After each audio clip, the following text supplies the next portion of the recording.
und heiße Müssi. Und wer bist du?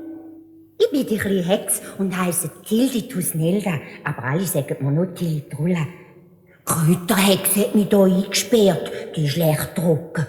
Und dabei haben wir noch aufgeräumt und 3 Raben ein bisschen verhexet.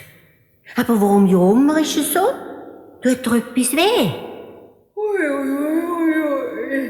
Ja, ich habe furchtbare Schmerzen.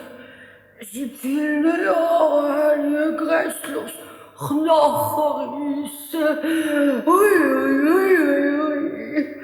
Jede Nacht muss ich vom 12 bis am 1 rumgeistern und den ganzen Tag in dem feuchten Urlaub hocken. Und das ist natürlich nicht gesund für mich.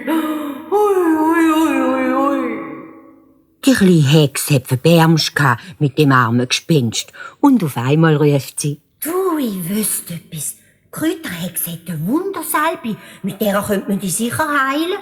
Aber ich kann nicht raus. Ich bin eingesperrt. Der Müffi hat vor Freude einen Hopser gemacht, dass seine ganzen Knochen klappert haben und hat gerufen: Aber ich hab die Salbe geholt. Das ist für mich eine Kleinigkeit. Muss man nur sagen, wo sie ist.